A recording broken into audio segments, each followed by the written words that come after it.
Bonjour, le chapitre 2 est consacré aux analyses classiques du commerce international.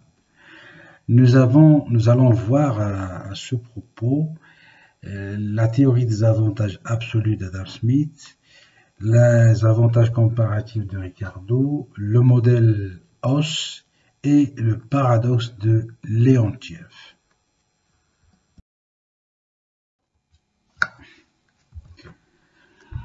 Alors, l'échange international, selon les analyses classiques, résulte de la comparaison des coûts de production et assure la croissance et le bien-être.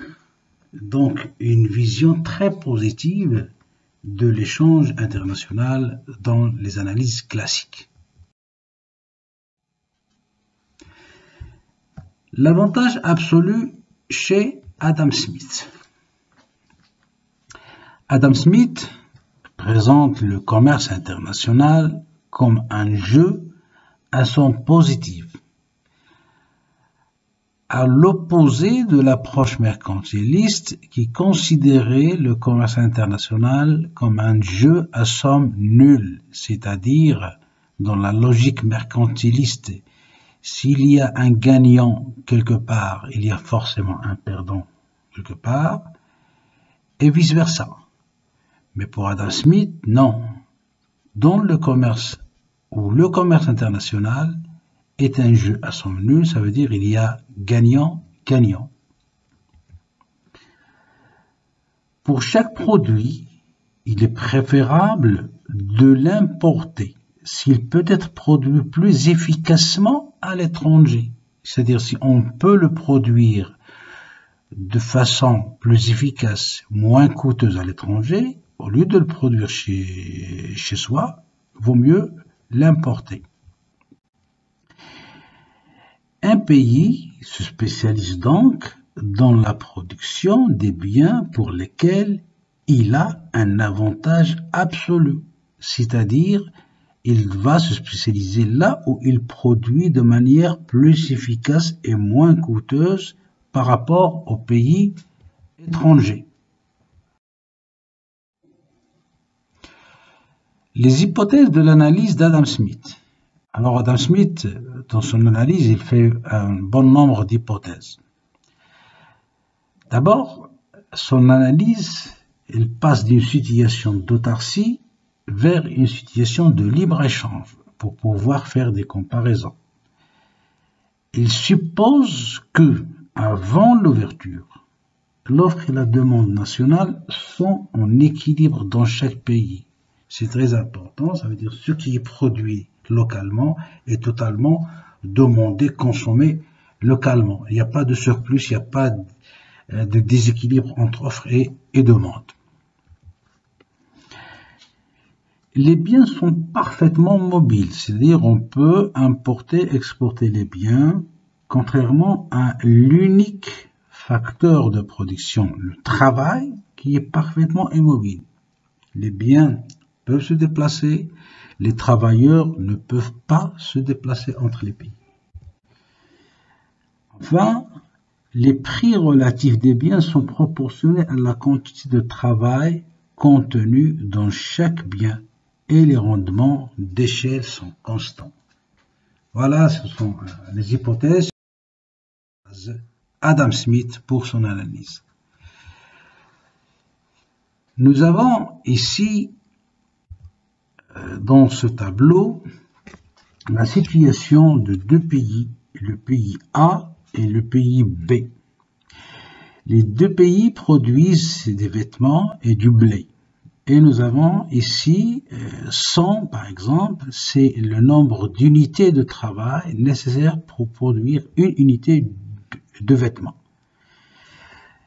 Et soit 80 pour le pays B, pour le pays A plutôt, c'est 80 unités de travail, c'est-à-dire 80 travailleurs pour produire une unité de blé. L'unité de blé peut être le quintal, la tonne, l'unité de vêtements peut être le mètre carré, etc. C'est pas important. Et voilà pour B. Alors, qu'est-ce qu'on va observer? on observe que le pays B est plus productif que le pays A lorsqu'il s'agit de la production de vêtements. Pourquoi? Parce que 60 est inférieur à 100. Le vêtement, ou l'unité de vêtement, elle est beaucoup moins chère dans le pays B que dans le pays A. Inversement, A est plus productif lorsqu'il s'agit du blé, parce que une unité de blé nécessite 80 unités de travail et dans A et 110 unités dans B.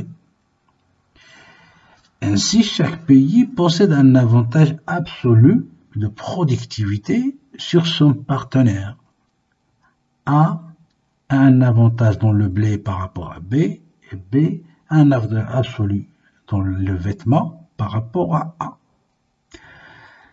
Il est donc mutuellement avantageux que chaque pays concentre toutes ses ressources, ici le travail, à produire le bien pour lequel il a un avantage absolu. Le pays B utilisera donc tout son travail à produire des vêtements et le pays A ne produira que du blé. C'est ce qu'on appelle la spécialisation internationale.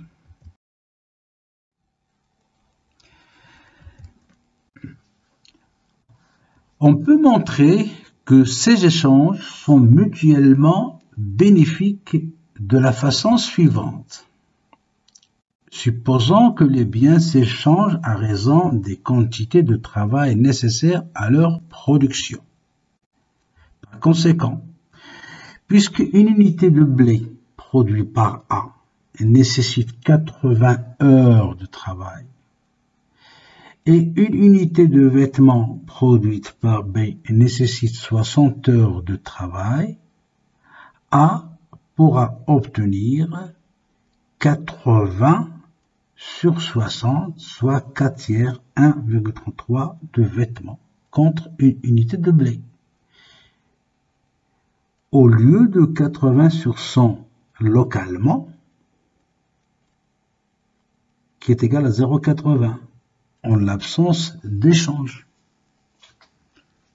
Vous voyez que A, il a intérêt à vendre du blé à l'extérieur, au pays B, au prix de 1,33, au lieu de le vendre localement au prix de 0,80.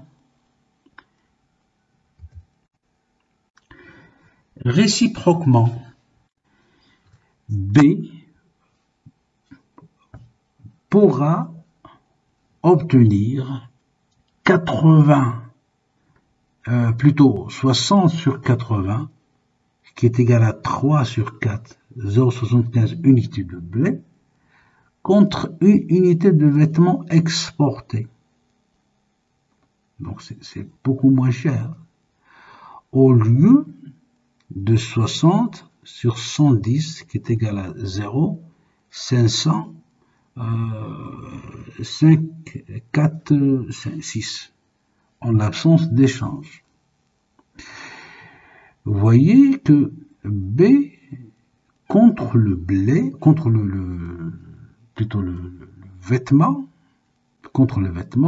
il peut obtenir 0,75 unités de blé, à lieu que chez lui, dans son propre pays, il ne va obtenir que 0,54 unités de blé.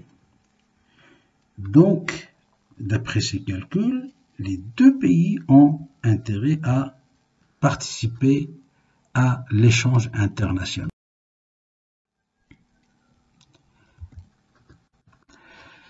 Cet exemple simplifié montre que la spécialisation internationale est bénéfique.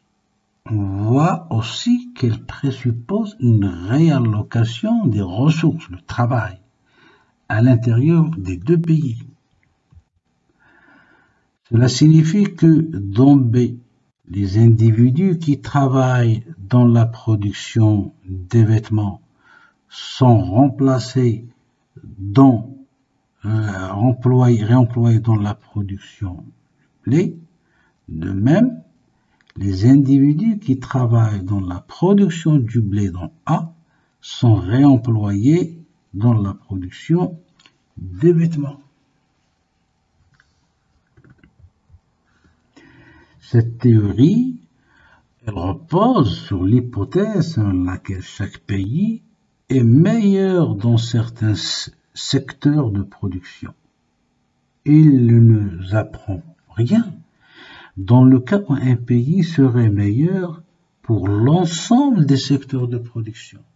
Autrement dit, si un pays a des avantages absolus dans tous les biens, est-ce qu'il va participer ou pas dans le commerce international? C'est cette question à laquelle va répondre David Ricardo.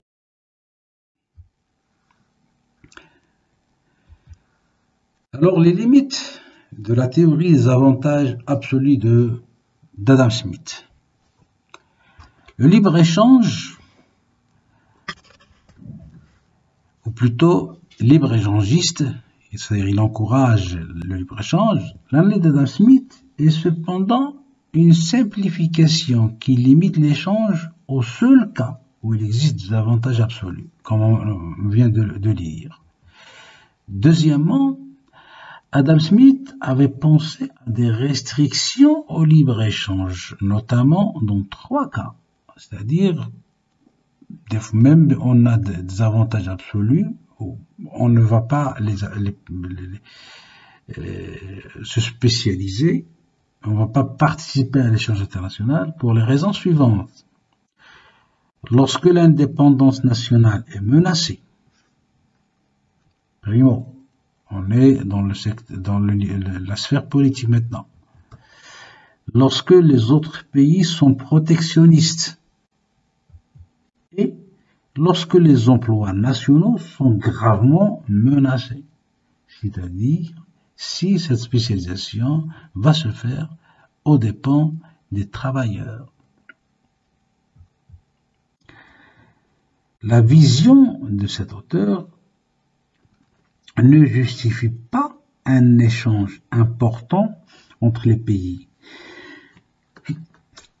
Il a fallu attendre David Ricardo pour élargir la justification du commerce international. Ça veut dire tout simplement que la vision d'Adam Smith justifie le commerce international, les échanges internationaux, lorsqu'il y a des avantages absolus. Mais dans les cas contraires, c'est-à-dire si on n'a pas d'avantage absolu, est-ce qu'on peut participer ou pas? Et si on a les avantages absolus dans tous les biens, va-t-on participer ou pas dans le libre-échange? C'est cette question à laquelle va répondre David Ricardo et va par la même encourager les pays à participer plus au commerce international. Alors, les avantages comparatifs de David Ricardo. David Ricardo va démontrer que même en l'absence d'avantages absolus, les pays tirent un profit de l'échange international. Un pays doit se spécialiser dans la production du bien pour lequel il dispose d'un avantage comparatif, échange ce bien contre ceux qui ne produisent pas.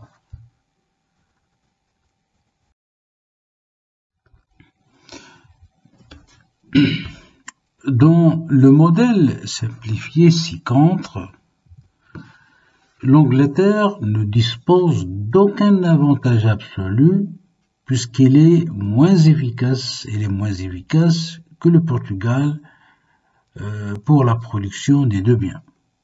On voit bien que le Portugal produit les deux biens, les draps et le vin, avec des coûts bien inférieurs aux coûts enregistrés au niveau de la Grande-Bretagne. 90 contre 100 pour le drap et 80 contre 120 pour le vin.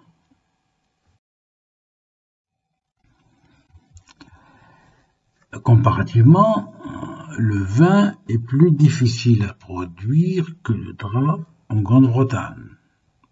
C'est l'inverse au Portugal.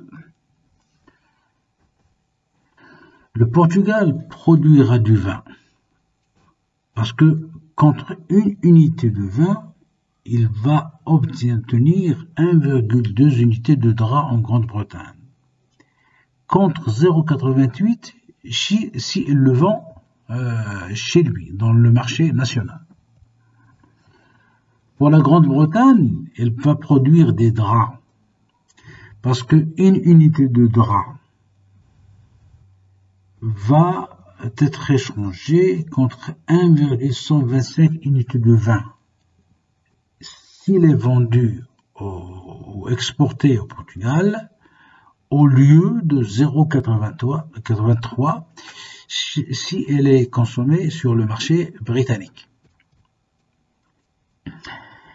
Chaque pays se spécialise dans le domaine où il a l'avantage comparatif le plus élevé.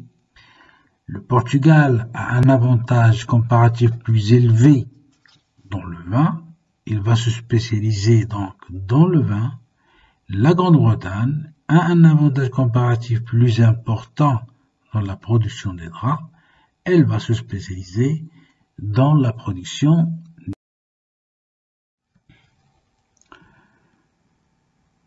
Mais pour mieux comprendre l'analyse de Ricardo, on va faire une comparaison entre l'équilibre en autarcie et l'équilibre en cas de libre-échange et voir si vraiment le libre-échange est un processus gagnant pour tout le monde. Alors pour simplifier le raisonnement, nous allons maintenant comparer la situation pour les deux pays en autarcie et avec échange. L'objectif de Ricardo est de montrer que l'échange est bénéfique et est préférable à l'autarcie pour les deux pays. Faisons d'abord les hypothèses suivantes, c'est très important. D'abord, le nombre de travailleurs est de 800 dans chaque pays. Il y a 800 ouvriers en Portugal et 800 ouvriers en Grande-Bretagne. Les deux pays consomment la moitié de leurs revenus à la consommation, ou consacrent la moitié de leurs revenus à la consommation des deux biens, c'est-à-dire si par exemple le Portugal a 20 unités monétaires comme revenu, 10 sera consacré à la consommation du vin et 10 à la consommation du drap, et la même chose pour la Grande-Bretagne. Le drap est utilisé comme numéraire, c'est-à-dire comme monnaie.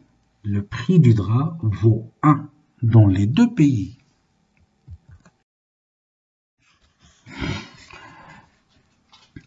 L'équilibre en autarcie. Alors en autarcie, le Portugal utilise la moitié du travail pour le drap et l'autre moitié pour le vin, de même que pour la Grande-Bretagne. Le prix du vin par rapport au drap, prix relatif, comme on l'a calculé précédemment, c'est 0,88 au Portugal et il est de 1,2 en Grande-Bretagne. Le revenu de chaque pays vaut, selon cette formule, le revenu R est égal à la quantité produite de drap multiplié par le prix du drap qui est égal à 1, plus la quantité produite de vin multiplié par le prix du vin que l'on calculera par la suite. En autarcie, on l'a déjà calculé, il est égal à 0,88 au Portugal et il est égal à 1,2 en Grande-Bretagne. Avec le prix du drap égal à 1, on a déjà fait l'hypothèse que le drap est pris comme numéraire, comme monnaie. Alors, dans le tableau suivant, nous avons calculé la production de drap. Au Portugal, elle est de 4,44, elle est de 4 unités en Grande-Bretagne, le total mondial c'est 8,44, la production du vin c'est 5 au Portugal et 3,33 en Grande-Bretagne, le total c'est 8,33, Le revenu national, il est de 8,84 au Portugal, il est de 7,99 en Grande-Bretagne. Le total, le revenu mondial, c'est 16,84. La consommation de draps, c'est 4,44. Celle en Grande-Bretagne, c'est de 4. La consommation du vin, elle est de 5 au Portugal, 3,33 en Grande-Bretagne et 8,33 au niveau mondial, c'est le total. Bon, juste une remarque. On a la consommation de drap au Portugal est égale à la production du drap au Portugal. Celle du vin au Portugal est égale à la production du vin au Portugal. Et la même chose pour la Grande-Bretagne. Simplement parce que au départ, les modèles, que ce soit le modèle de Ricardo ou le modèle d'Adam Smith, ils font l'hypothèse que les deux mondes, l'offre et la demande nationale sont en équilibre. Il y a égalité parfaite. Et remarquez, voilà, dans le tableau, dans le total, nous avons la quantité produite de vin dans les deux pays, de draps, etc. Maintenant, on va voir les chiffres de l'équilibre en libre-échange. Alors, en cas de libre-échange, pour déterminer l'équilibre de libre-échange, il nous faut d'abord calculer le prix du vin sur le marché international.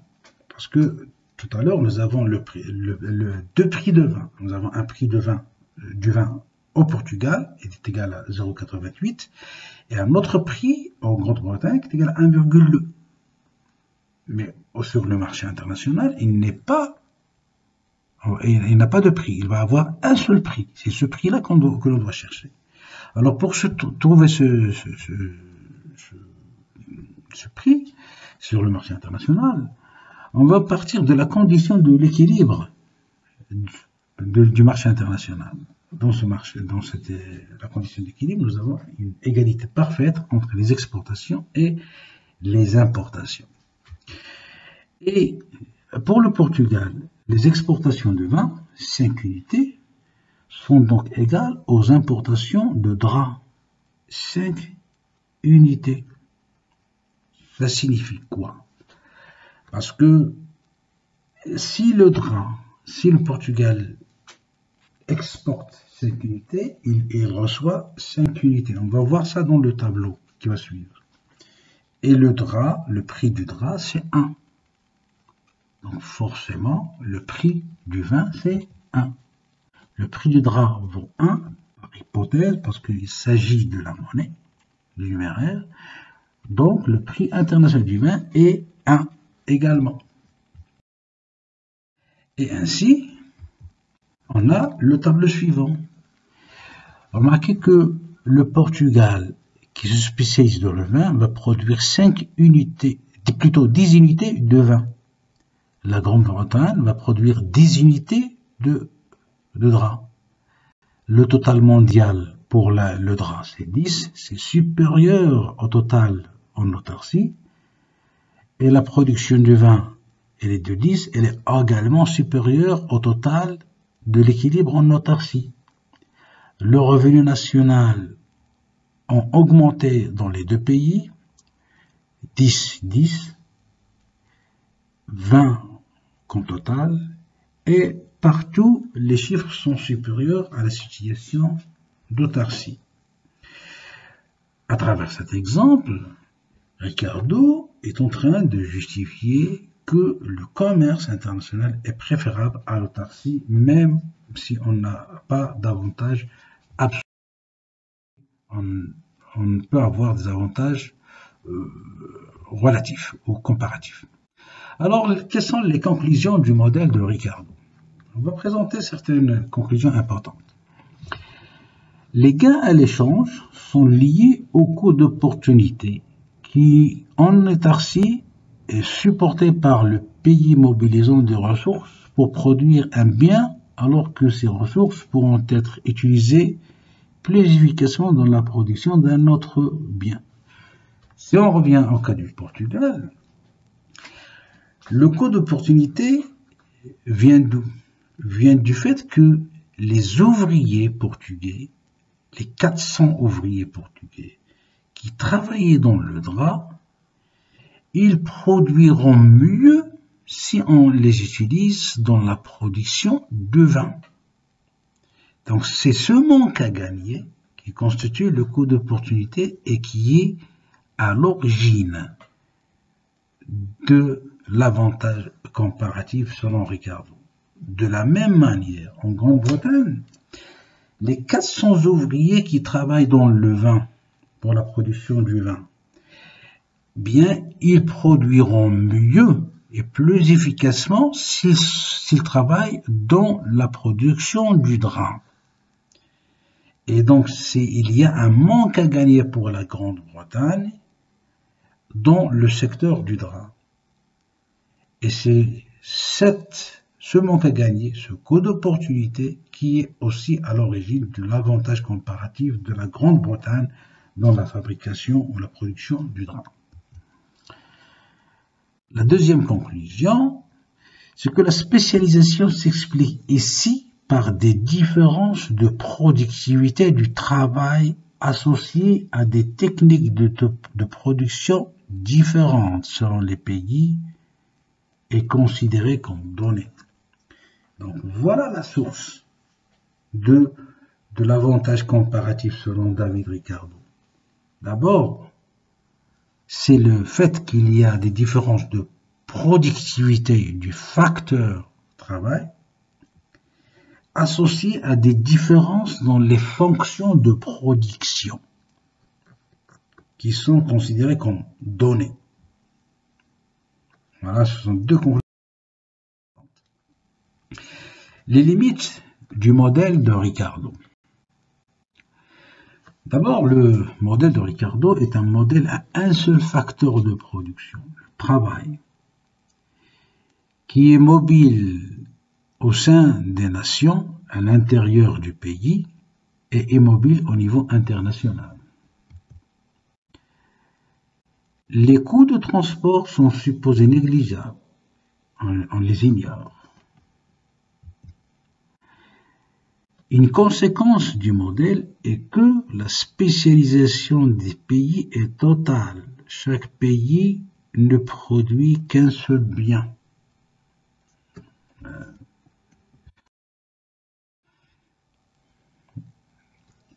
Nous allons maintenant voir la spécialisation selon les dotations factorielles. Le modèle Hauss, Exter, Olin, Samuelson. Ce modèle est considéré comme l'aboutissement de la théorie des avantages comparatifs. Il est développé par les économistes suédois Eli Exter en 1919 et puis par son élève Bertil Ohlin en 1933. Et puis formalisé mathématiquement par l'économiste américain Paul Samuelson en 1948. Ce modèle va justifier le libre-échange de la même façon que Ricardo, c'est-à-dire que pour Hauss, dans le modèle Hauss, le libre-échange accroît l'efficacité économique via la spécialisation de chaque pays en fonction de son avantage comparatif. Donc, ici, les choses sont claires, il n'y a pas de différence. La structure du commerce international s'explique par des différences de coûts d'opportunité selon les pays.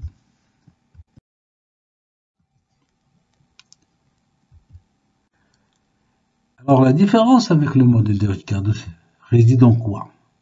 Eh bien la différence se trouve dans la source des avantages comparatifs. Cette source réside dans des différences de dotation factorielle, travail et capital. Et remarquez, il parle des dotations factorielles de deux facteurs, travail, capital, etc. Un pays a un avantage comparatif dans la production qui est intensive dans le facteur relativement abondant, Teheran, Dolin ou Dexter Olin. Autrement dit, supposons que nous avons le facteur travail qui est en abondance par rapport au facteur capital dans un pays.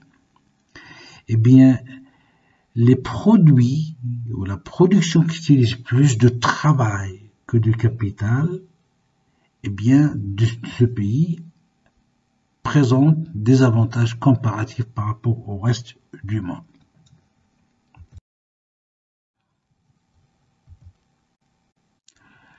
Comme chez Ricardo, le modèle Exter-Olin-Samuelson suppose que les facteurs de production sont mobiles à l'intérieur des pays, mais immobiles internationalement. Les coûts de transport sont négligeables. En revanche, le modèle Haus prend en compte deux facteurs de production.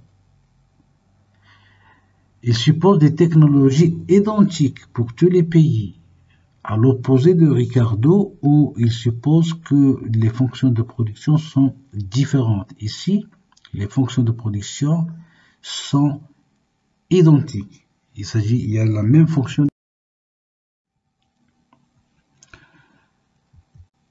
Les hypothèses du modèle. Bien, deux pays, le pays 1 et 2, qui produisent deux biens, vêtements et V et automobiles A. La production de A des automobiles est plus capitalistique, c'est-à-dire dans l'industrie d'automobiles, on utilise plus le facteur capital que le facteur travail. Les différences nationales proviennent de différences de dotation en facteur de production. Dans le pays 1, le facteur travail est plus abondant et donc le salaire horaire est plus faible que dans le pays 2. Et on peut dire l'inverse pour le facteur capital. Il est plus en abondance, il est dans le pays A, pays 2, et moins abondant dans le pays 1. Il est donc moins cher dans le pays 2 et plus cher dans le pays 1. Les biens sont parfaitement mobiles, c'est-à-dire il n'y a pas d'obstacle à la circulation des biens et des services. Alors la logique du modèle. En autarcie, chaque pays produit les deux biens. Pas de spécialisation dans les secteurs pour lesquels les facteurs de production sont les plus abondants. Donc il n'y a pas de spécialisation. Les prix relatifs sont différents et le prix de A est plus bas dans le pays 2, c'est normal, que dans le pays A. Avec l'ouverture à l'échange international, les prix des biens tendent à s'uniformiser et chaque pays va tendre à se spécialiser, le pays 1 en V et le pays 2 en A. C'est-à-dire que lorsqu'il n'y a pas d'échange, lorsqu'il y a autarcie, le pays 1 qui produit mieux les voitures, les vêtements que le pays, parce qu'il a plus de facteurs travail que le pays A, alors les vêtements sont moins chers dans le pays 1 que dans le pays 2. Inversement, les voitures qui utilisent beaucoup plus le facteur capital, qui est en abondance dans le pays A, elles sont moins chères dans le pays A que dans le pays 1, que le pays 2 que dans le pays 1. Les deux pays produisent les deux biens, mais le vêtement dans 1 est moins cher que le vêtement dans 2. La voiture dans 1 est plus chère que la voiture dans le pays 2. Lorsqu'il y a une ouverture sur les échanges internationaux, à l'échange international, qu'est-ce qui va se passer? Il y aura une convergence des prix. Le vêtement qui est moins cher dans le pays 1 est plus cher dans le pays 2, son prix va osciller entre les deux prix. entre cette fourchette, entre le minimum et le max. La même chose, le prix de la voiture va se situer entre le maximum qui se trouve dans le pays 2 et le minimum qui se trouve dans le pays 1, plutôt le maximum dans le pays 1 et le minimum dans le pays 2, et il y aura un prix à l'intérieur de cette fourchette. C'est la convergence. Lorsqu'il y a libre-échange, on a dit que l'ouverture au commerce international tend à faire converger les prix relatifs. Le prix de V va donc augmenter dans le pays 1 et diminuer dans le pays 2. Et inversement, diminuer dans le pays 2. Et inversement dans le pays 2, c'est-à-dire pour les voitures, il y aura une augmentation des prix des voitures dans le pays 2 et une diminution des prix des voitures dans le pays 1. La hausse des prix des vêtements dans le pays 1 fait diminuer la demande et augmenter l'offre qui est écoulée via l'échange international. Alors, le modèle de hausse va nous donner certaines conclusions sur les effets de l'ouverture sur les rémunérations des facteurs de production. Ce qu'on appelle le théorème de Stolper et Samuelson en 1941. Bien, l'accroissement des prix relatifs des biens pour lesquels le pays a un avantage comparatif augmente la rémunération des facteurs de production qui est utilisé intensivement dans la production. Par exemple, si on revient à notre exemple, le pays 1 qui produit des vêtements moins chers, puisque leur prix, grâce à l'ouverture économique, le prix des vêtements est en train d'augmenter. Cette augmentation du prix des vêtements va se répercuter également sur les salaires octroyés aux ouvriers. Et donc le travail sera mieux rémunéré. Le travail qui était faiblement rémunéré dans le pays 1 sera mieux rémunéré dans le pays 1 grâce au libre-échange. Et de la même façon, le capital qui était moins cher dans le pays 1, qui était moins rémunéré dans le pays A que dans le pays, plutôt le pays 2 que dans le pays 1, et bien grâce à l'échange international, le prix des voitures qui est faible dans le pays 2 va commencer à augmenter, et en augmentant, ça va impacter positivement la rémunération du facteur capital. C'est pour cela que cette convergence des prix internationaux va améliorer la rémunération des facteurs de production. Donc la convergence dans les prix relatifs conduit aussi à une convergence dans la rémunération des facteurs de production, salaire horaire et coût du capital. En l'absence de commerce international, bien sûr, le facteur travail est moins bien rémunéré dans le pays 1 que dans le pays 2. Sans commerce, le prix des vêtements dans le pays 1 est relativement plus faible que dans le pays 2. Lorsque 1 et 2 ont des échanges commerciaux, les prix relatifs des biens, voitures et vêtements, plutôt vêtements et automobiles, vont converger. Cette convergence, à son tour, entraîne une convergence des prix relatifs des facteurs de production. Et il existe une tendance à l'égalisation des prix des facteurs de production à l'échelle.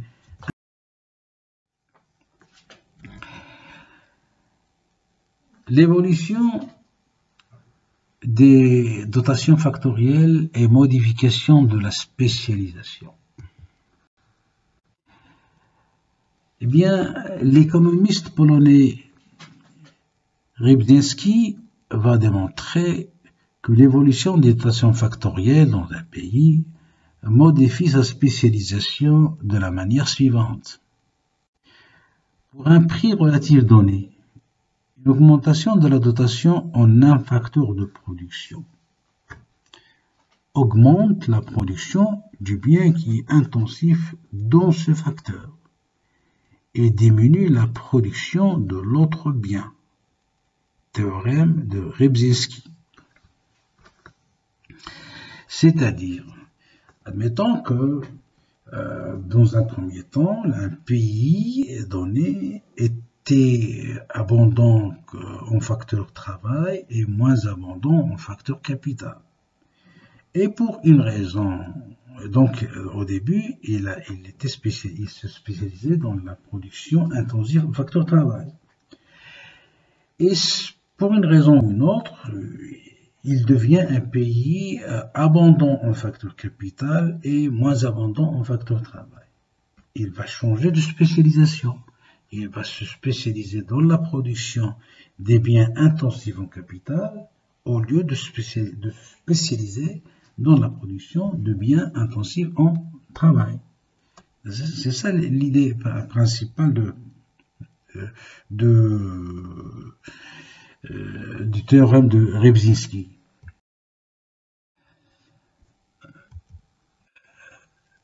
Ainsi, des pays connaissant un processus de croissance économique, donc les pays qui connaissent une croissance économique et donc l'accumulation du capital rapide, peuvent glisser ou se déplacer d'une spécialisation dans des biens intensifs au travail vers des spécialisations dans des biens intensifs en capital.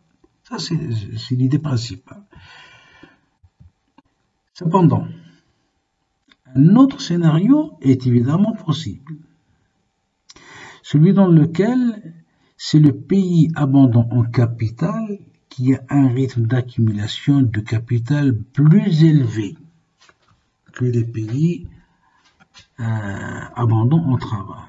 C'est-à-dire que nous avons le premier pays qui connaît une croissance, etc., qui accumule du capital, et qui se dit, voilà, moi je me spécialisais dans le facteur de la production de biens intensifs en travail. Maintenant que j'accumule du capital, je vais me spécialiser dans la production des biens capitalistiques. Mais si le partenaire du pays a une croissance beaucoup plus rapide, une accumulation du capital beaucoup plus rapide, bien, on va avoir le pays qui a une accumulation beaucoup plus forte sera plus capitalistique par rapport à son partenaire. Et donc, la situation relative des deux pays ne change pas. Donc, ce qui fait que celui qui se spécialisait dans la production des biens capitalistiques va rester dans cette spécialisation. Et celui qui était spécialisé dans la production intensive en travail, il va rester dans cette spécialisation, même s'il connaît une accumulation du facteur capital, parce que la position relative des deux pays n'a pas changé.